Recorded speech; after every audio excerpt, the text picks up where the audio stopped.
Hello दोस्तों, तो मैं लेकर आई हूँ अपने वट सावित्री पूजा के दिन का ब्लॉग। आप लोगों ने कैसे मनाया, आप लोग भी अपना शेयर करना। तो मैंने सबसे पहले सुबह उठकर नहाया और चूँकि पूजा का मुहूर्त 12 बजे के बाद से था, तो हम लोग थोड़ा लेट से ही तैयारी करना शुरू किए। तो घर साफ़ सफाई करके फिर मैं स्नान कर ली। उसके बाद फिर मैंने अपने पैरों को अलता से रंग लगाया। देखो, ये तो मुझे खुद से ही करना पड़ता है क्योंकि घर पर बड़ी माँ है, तो माँ तो नहीं रंग सकती है ना। तो मैंने खुद से ही अपने पैरों को रंगा, उसमें नेल पॉलिश भी लगाया। उसके बाद फिर मैं अपनी साड़ी की मैच का चूड़ी पहन रही हूँ। तो पर्व त्योहार जब रहता है या मैं फ़ास्टिंग करती हूँ तभी मैं पुलाव शंखा पहनती हूँ, ऐसे नहीं, उतना अवॉइड करती हूँ। फिर मैंने चूड़ियाँ भी पहनी, फिर मैं रेडी हो गई थी, उसका मैं वीडियो नहीं ले सकी। फिर हम लोग यहाँ पर पूजा करने के लिए आ गए हैं। यहाँ पर सारी आंटी लोग यहाँ पर रेडी हो चुकी हैं, सभी अपने अपने सामान और पूजा की सामग्री लेकर आ गई हैं। अब सबके साथ में पूजा करने में ना एक अलग ही मज़ा आता है। और आप सोच रहे होंगे कि हम बाहर जाकर पूजा क्यों नहीं किया। देखो, आजकल की जनसंख्या इतनी हो गई है ना कि इतने भीड़ होते हैं कि घर पर ही पूजा शांति से करना हमें अच्छा लगता है। देखो, पूजा का मतलब होता है शांति, जहाँ से आप शांति से आप पूजा कर सको, प्रार्थना कर सको। तो ये हो पाता है हमें घरों में। वहाँ पर इतनी भीड़ भाड़ रहती है, सच पूछो तो इतनी भीड़ भाड़ रहती है कि मन ही नहीं करता है। वहाँ पर प्रसाद चढ़ाओ तो आप इधर गए, प्रसाद उधर गायब।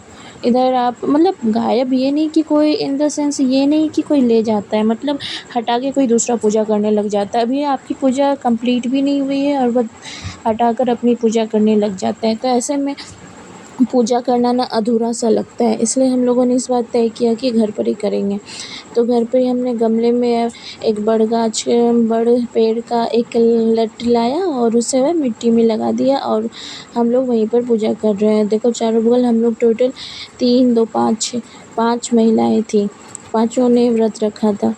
तो फिर हम लोगों ने एक-दूसरे को नाक से सिंदूर लगाया। ये हमारा रिचुअल्स है, नाक से सिंदूर लगाना। हम बिहारियों का तो एकदम अच्छा वाला रिचुअल्स है, ज़रूरी वाला, नीड वाला। अब यहाँ पर पूजा हुई, शुरुआत हो रही थी आरती से।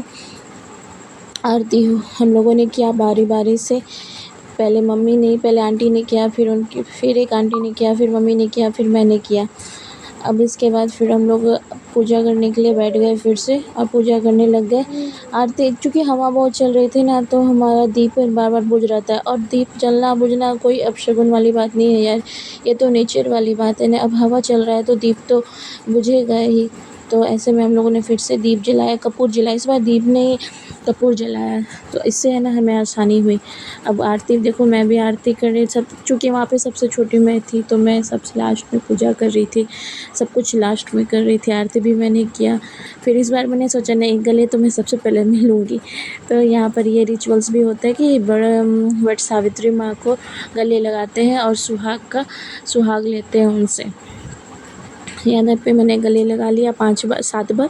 इस रिचुअल्स में ये होता है ना कि आप 7 बार हर चीज़ 7 बार करते हो। 7 बड़े काँच के पत्ते लेते हो, 7 बार उन्हें हवा देते हो, 7 बार उनसे गले मिलते हो, 7 बार उनसे सुहाग लेते हो और 7 सुहागिनों से अपना सिंदूर उनको भी देते हो और उनसे भी सिंदूर लेते हो।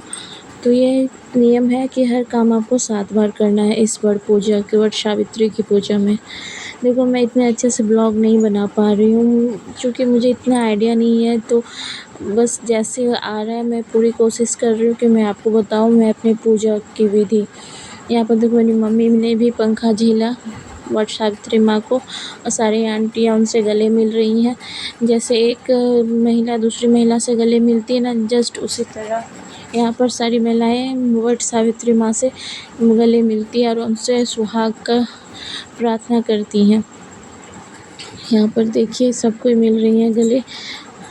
अब यहाँ पे क्या होता है ना कि अब सारी सुहागिनें घर जाएंगी और अपने पति की पूजा करेंगे। चूँकि मेरे पति बाहर रहते हैं तो मेरा पूजा यहीं पर समाप्त हो गया। तो यहाँ पर हमारा पूजा कंप्लीट हो गया। लास्ट में मैंने अपने कुछ फ़ोटोज़ लिए, देखो।